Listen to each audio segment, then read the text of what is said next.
Hey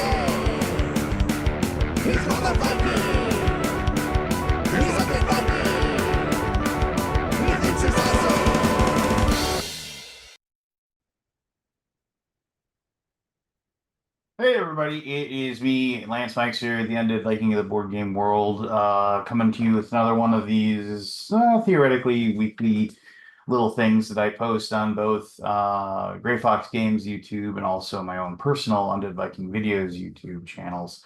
As always, if you're watching these and you have a comment or want to tell me what you think, please do so. And if you haven't already, hit the like, hit the subscribe, do the things or whatever. And if you aren't subscribed to, if you're like subscribed to Gray Fox Games and not subscribed to Undead Viking, subscribe over there and hit that little bell thing, and then back and forth, same way, whatever. You know how it goes. But all that aside, the reason I'm here to talk today. So, as you all, well, I mean, depending upon where you're watching or whatever, as you may or may not know, I haven't always worked in the board game industry. I worked a ton of different jobs growing up during my meandering 20s. Eventually, I got a job at US Bank. I don't have any problem with saying the name of the industry that I worked at.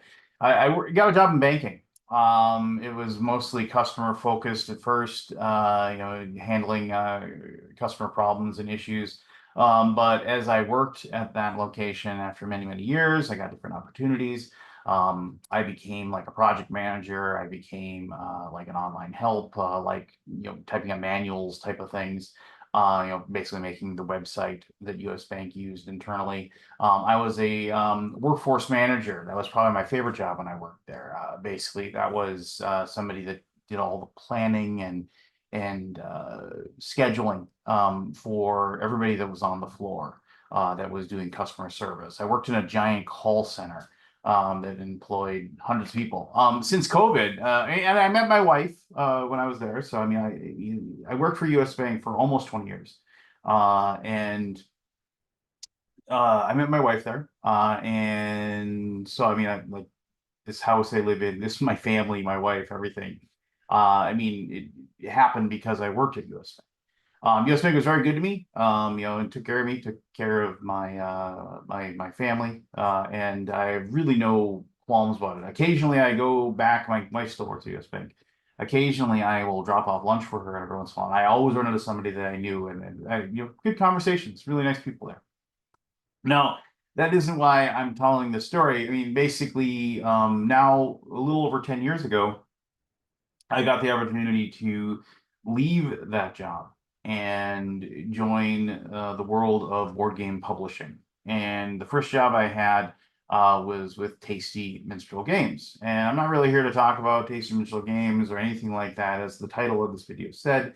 I'm here to talk about how did I get my job in board gaming, or more importantly, if you wish you worked in the board game industry, how do you go about getting a job in the board game industry?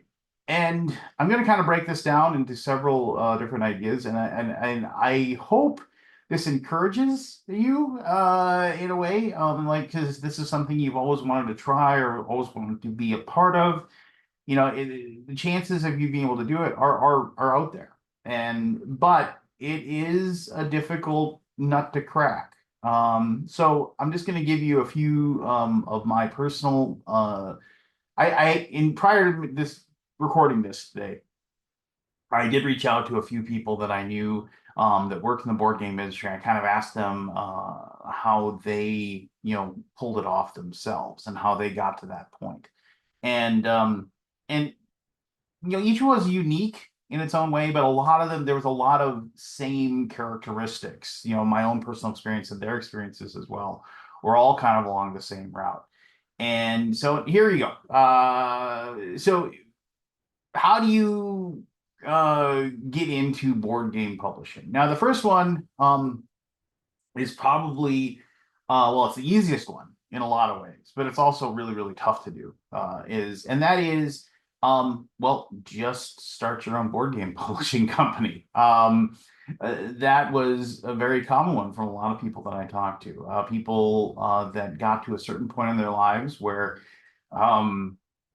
as a side project, as kind of a side hustle, they decided, you know what, I've had that idea for a board game in my head forever. Maybe I've shown it to a few different board game publishers and everybody said, no, no, thank you, no, thank you. And I've just gone ahead and decided to publish it myself. And whether it is something they took to crowdfunding or they just flat out published it themselves, they just went ahead and did it. And then the success of that, the learning process of doing that has escalated them to the point of them now being able to do it full time. And I should have mentioned that before. This is like if you want to work in the board game industry full time, how do you do it? So, you get to that point where it's like, oh, I want to work full time board game publishing, and because of the success, going back to become a board game publisher, because of their success in those games, they're able to, not do their first main job, and they're able to make the board game publishing their main job. And I say that's easy because, well, you just need to have an idea for a game or know somebody who has an idea for a game, and then you have to have the wherewithal to go ahead and try to be a publisher. Why it's not easy is usually you need a lot of capital to start up, and that isn't a given with anybody. It also has a lot of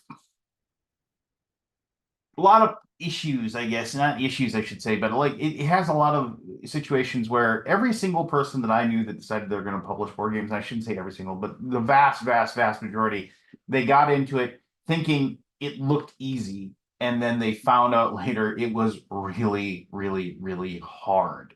Not so much hard to make the game, right? There's all these different manufacturers out there that'll make a board game. You can contact them, they'll give you quotes, you'll figure out if you can afford it, and you'll go ahead and make that game. But then actually making money off the game that you publish is the trick, right? So, and that was something that at one point I actually considered myself. Me and my friends had an idea that we were like, hey, let's make a board game. And we worked on this like weird fantasy conquest game for a better part of a year or so. And then it just died on the vine.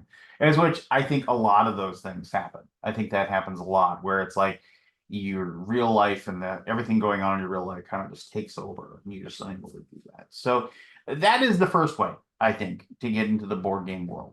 Now, you don't want to own a company, you don't want to have you don't have the capital or whatever, you don't want to do that. How do you go about getting a job with an existing company? So I'll kind of tell you my story, and it's all gonna, and I'm not gonna really mention any other people's stories just because I just don't think I'll let them tell their stories, but I'll mention mine. As you may or may not know, I have a YouTube channel. You're probably watching this on my YouTube channel. And that was my passion for a long, long time. It was, I want to make another video. I want to review this game. I want to talk about this game. I want to do this, that, and the other thing. And I still really like my YouTube channel. I still do, but it has obviously become completely secondary. It is truly a hobby for me at this point. It's just now a way for me to record thoughts like this, kind of point towards my job that I do, talk about Gray Fox Games as an outlet to kind of, let people know about what we're working on. But also, it is like something where I have a weekly podcast thing that I do, a video blog, if you will. And I really enjoy spending my Wednesday evenings with my friends, talking about board games and life. And so it's just kind of become that, right? So that being said, I was doing my YouTube channel. It was, I mean, it was very successful. I don't say that to brag, basically because I was one of the very first people to actually have a board game YouTube channel. It was like me and Scott Nicholson and Tom Vassell and like Joel Eddy, a few others that have now, kind of vanished off the face of the earth. But I mean, we were the only ones, right? And so when you're the only person making content, no matter how cruddy it was, and trust me, my stuff is not great. I mean, all those YouTube channels out now to talk about board games, they are so slick and so amazing. I mean, I can't even like comprehend being able to do what they do. I was able to just set up a camera and just talk and do a half-assed explanation of a game, and then people liked it, and I appreciated that. And I still get people come up to me at conventions and recognize me and say hello, and that's cool. I feel that. No, it's less and less, and that's fine, I mean, but for a while there, yeah, I had one of those big channels, if you will, and that was cool. But what happened is you go to conventions because you want to talk about board games, whatever. Me and Joel Eddy went to Gen Con, and this is, about 10 years ago or so. We went to Gen Con and I was going to go to bed. I was like, hey, it's like super late. Let's just go to bed. And he's like, I got to go. I want to try out this new game somebody discovered. It's called Hanabi. That's all. So, yeah, right. And then, like, Hanabi had just come out or somebody had just discovered it. And I said, who are you going to go play that with? And he said, oh, I'm going to go play it with Seth Jaffe. And I knew who Seth was because Seth worked at Tasty Minstrel Games. He was one of the founders of the company. And so I went over there, and I didn't really want to learn a new game or anything like that. But there is this very, very fun, interesting, funny guy to talk to. His name was Michael Mendez.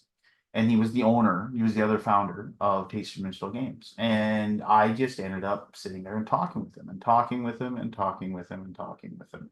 And it was like midnight, and all of a sudden it was like 3 o'clock in the morning. And he had me like play test a few of these like games people had given him to play test, and I gave him my thoughts on it. And then it was just one of those things where he said we should keep in touch. And I was like, cool. And I thought that was really nice. I met this guy. And I think I had reviewed maybe one or two Tasty Minstrel games prior to that.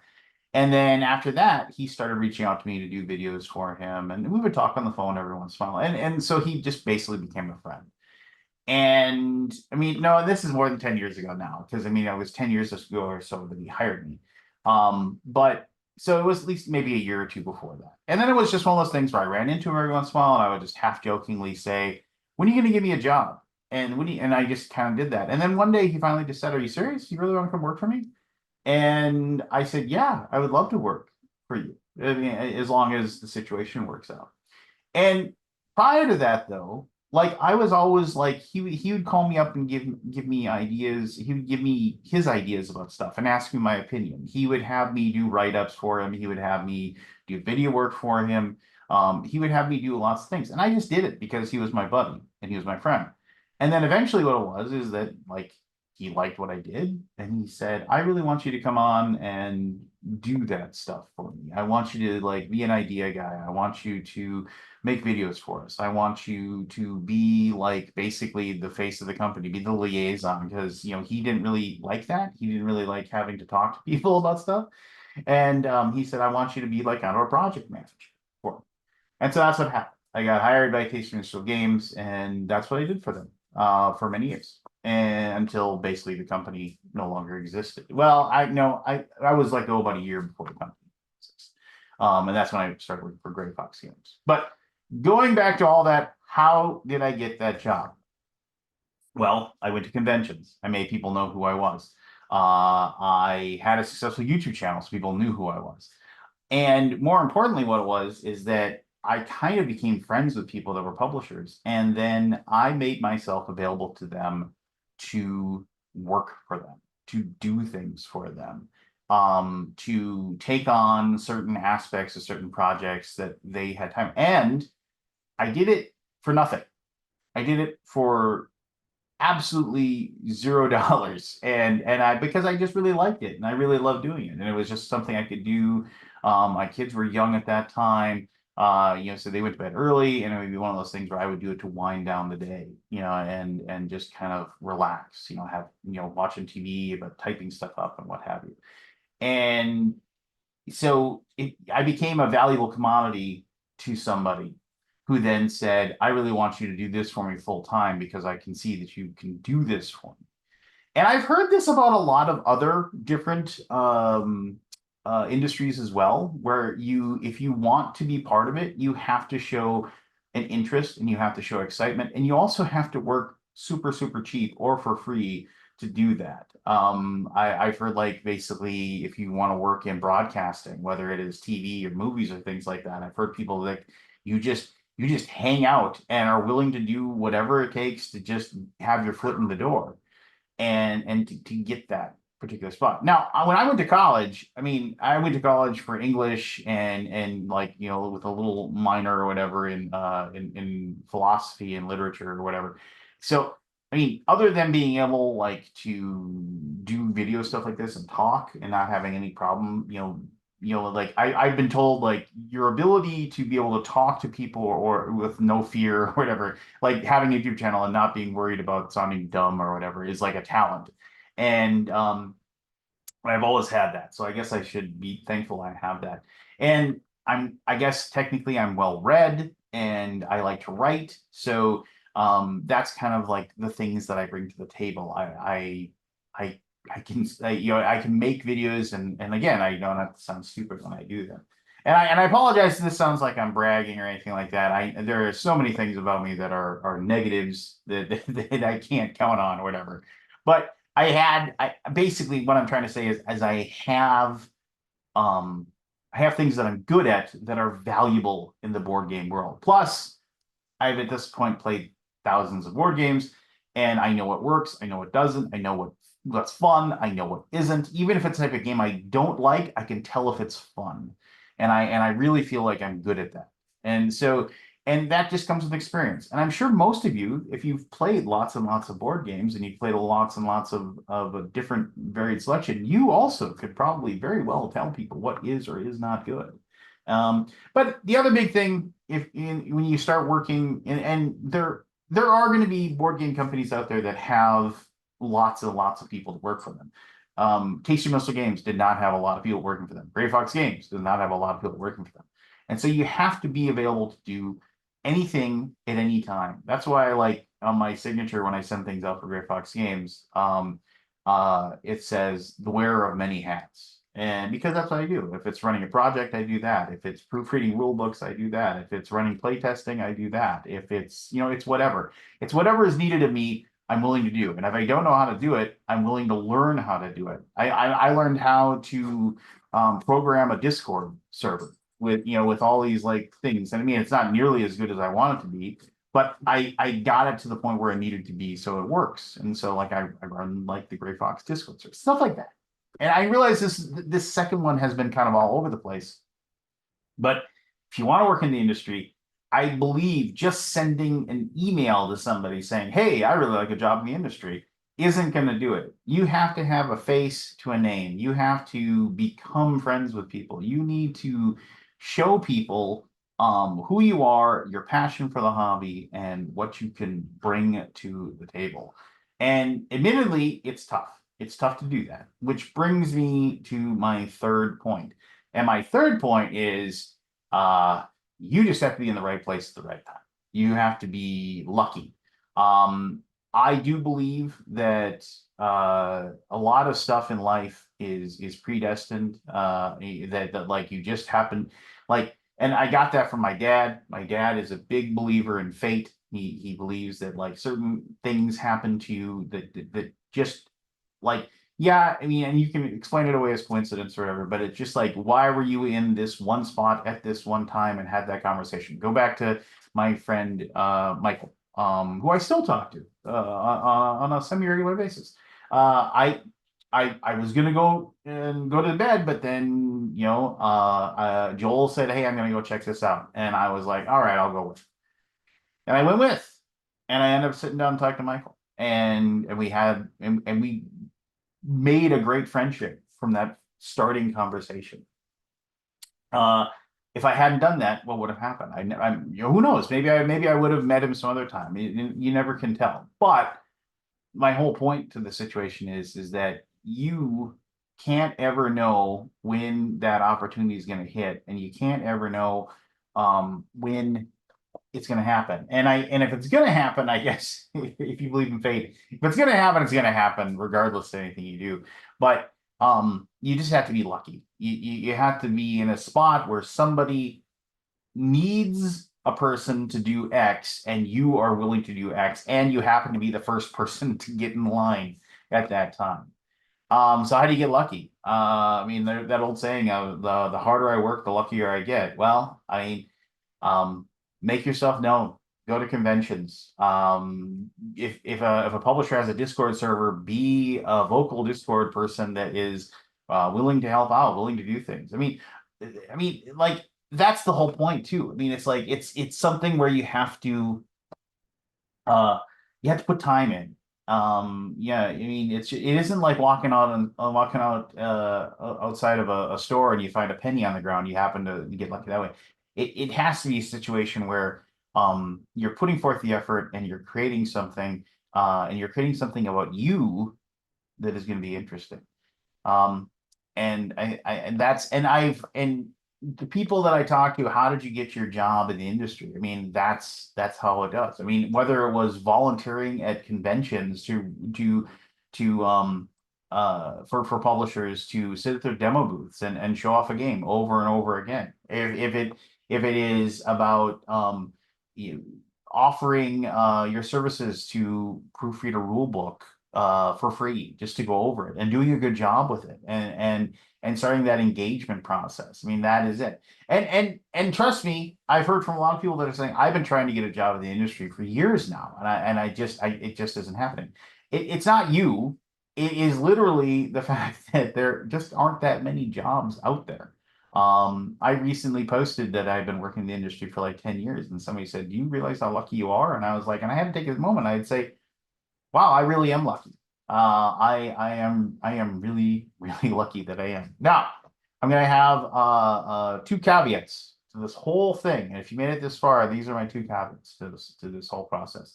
Caveat number one is I highly a long time ago, I read a book when I had this idea that I wanted to be a writer, and I wanted to write. That was going to be my job. I remember reading a book, and it said if you want to be, it was like how to become a writer. And I was it was a sci-fi fantasy author wrote a book about how to become a writer, and it was a fairly successful sci-fi fantasy author. And one of the first things he said is, be married. Uh, he said, because you are going to be very poor, and you need somebody else that's going to be making money, so you don't starve to death. And I'm not saying that you have to be married. I'm not saying you have to have a partner, but I can truthfully tell you that my wife, who still works for U.S. Bank, is extremely successful, and so that helps out a lot because I don't get paid chicken feed for what I do, but it is what it is. I could comfortably live on what I make if I was just a single person, and I was doing my own thing.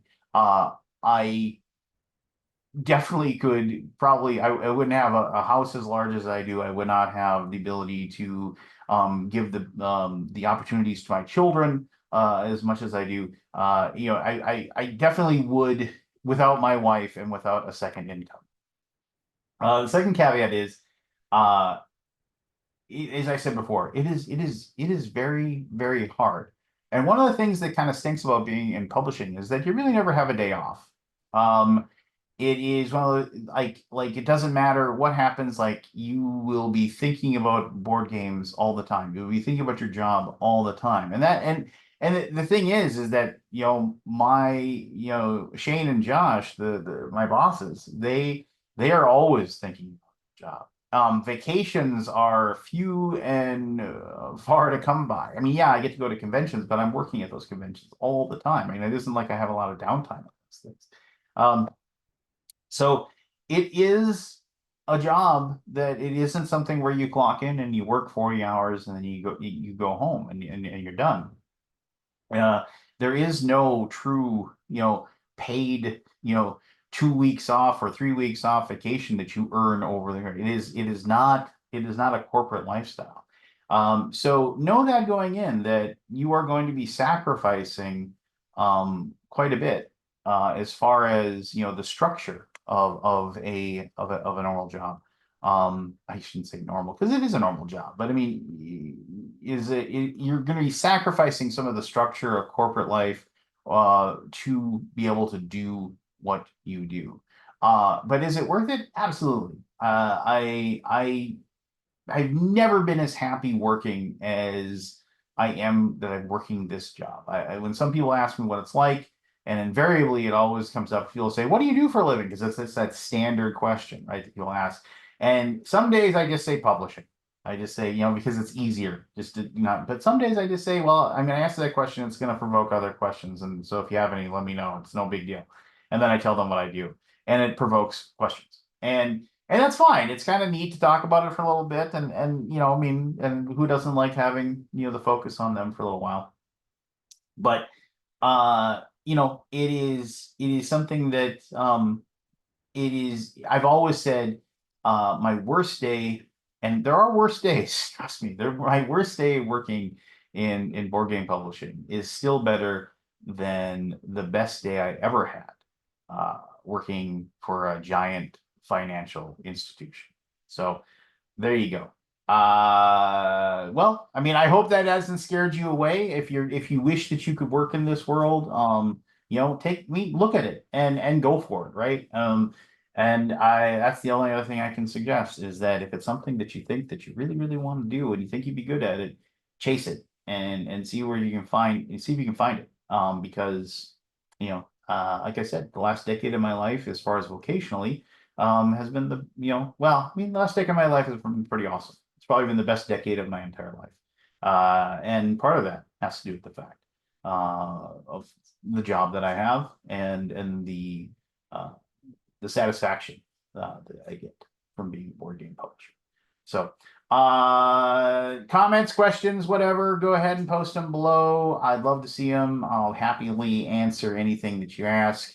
And until next time, this is the end of Viking. Lance Meister. See you later.